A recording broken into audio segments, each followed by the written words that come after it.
പ്രിയമുള്ള എൻ്റെ വിദ്യാർത്ഥിനികളെ എല്ലാവരെയും ഞാൻ ഓൾ കേരള ഡിസ്റ്റൻസ് എഡ്യൂക്കേഷൻ എന്ന് പറയുന്ന നമ്മുടെ സ്ഥാപനത്തിൻ്റെയുള്ള ഓൺലൈൻ വീഡിയോയിലേക്ക് സ്വാഗതം ചെയ്യുകയാണ്.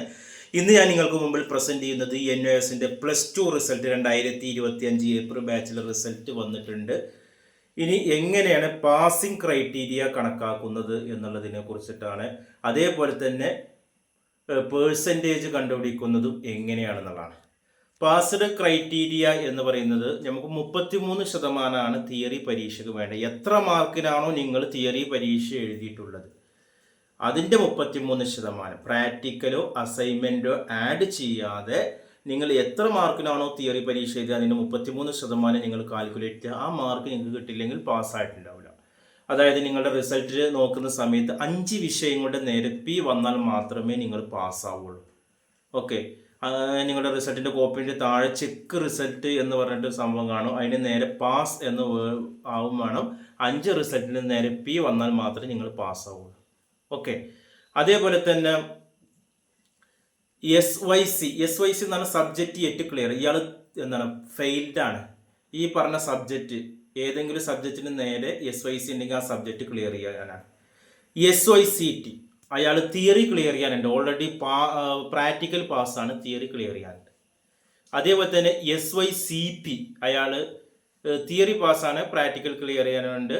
അതേപോലെ തന്നെ AP എന്ന് പറഞ്ഞാൽ ആബ്സെൻ്റ് ആണ്, അയാൾ പരീക്ഷ എഴുതിയിട്ടില്ല എന്നുള്ളതാണ്. ഇങ്ങനെയുള്ള രീതിയിലൊക്കെ കണ്ടു കഴിഞ്ഞാൽ വീണ്ടും നമ്മൾ പരീക്ഷ എഴുതാനുള്ള ഒരു തയ്യാറെടുപ്പ് നടത്തണം. എക്സാമിന് നമുക്ക് വരുന്ന ഒക്ടോബറിലാണ് നടക്കുന്നത്. അതിലേക്കുള്ള രജിസ്ട്രേഷൻ നടക്കുന്നുണ്ട്. അതിനു മുമ്പ് എമർജൻസി ആയി എഴുതേണ്ടവർക്ക് ഈ ജൂലൈ, ഓഗസ്റ്റ്, സെപ്റ്റംബർ മാസങ്ങൾ ഓൺ ഡിമാൻഡ് ഉണ്ട്. ഈ 2 ബാച്ചിലേക്കുള്ള രജിസ്ട്രേഷൻ, എക്സാം ഫീസ് അടച്ച് രജിസ്ട്രേഷൻ നമ്മൾ ചെയ്ത് കൊടുക്കുന്നുണ്ട്. ആർക്കെങ്കിലും പരീക്ഷ എഴുതാണ്ടെങ്കിൽ ഈ ഒക്ടോബറിലോ അല്ലെങ്കിൽ വരുന്ന ജൂലൈ, ഓഗസ്റ്റ്, സെപ്റ്റംബർ മാസത്തിൽ എഴുതാൻ താല്പര്യമുള്ളവർ എൻ്റെ വാട്സപ്പിൽ മെസ്സേജ് മാത്രം ചെയ്യുക, കോൾ ചെയ്യരുത്. ഇനി അതേപോലെ തന്നെ നിങ്ങളുടെ ശതമാനം എങ്ങനെ കണ്ടുപിടിക്കുക എന്നുള്ളതാണ്. ശതമാനം എന്ന് പറഞ്ഞാൽ എത്ര വിഷയം നോക്കുക. 5 വിഷയമാണെങ്കിൽ നമ്മൾ കിട്ടിയ മാർക്കും ടോട്ടൽ ചെയ്യുക. 5 വിഷയ പരീക്ഷ ഉണ്ടെങ്കിൽ 5 വിഷയത്തിൻ്റെയും മാർക്ക് ടോട്ടൽ ചെയ്തിട്ട് 5 കൊണ്ട് ഡിവൈഡ് ചെയ്ത് കഴിഞ്ഞാൽ പെർസെൻറ്റേജ് കിട്ടും. 6 വിഷയമാണെങ്കിൽ കിട്ടിയ മാർക്ക് അവസാന കോളത്തിൽ നിങ്ങൾക്ക് റിസൾട്ടിൻ്റെ അവസാന കോളം കാണും. അതിലുള്ള മാർക്ക് മുഴുവൻ ടോട്ടൽ ചെയ്ത് 6 കൊണ്ട് ഡിവൈഡ് ചെയ്യുക. 7 വിഷയമാണെങ്കിൽ 7 കൊണ്ട് ഡിവൈഡ് ചെയ്ത് നിങ്ങൾക്ക് പെർസെൻറ്റേജ് കണ്ടുപിടിക്കാൻ കഴിയുമെന്നുള്ളതാണ്.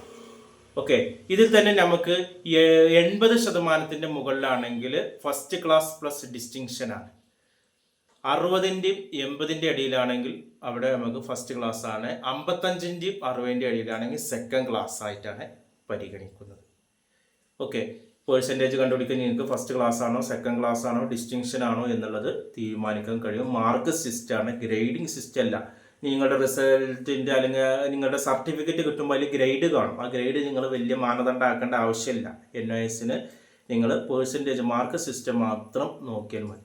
ഇനി ഇതുമായി ബന്ധപ്പെട്ട് എന്തെങ്കിലും സംശയം ഉണ്ടെങ്കിൽ എൻ്റെ വാട്സപ്പിൽ ചോദിക്കുക.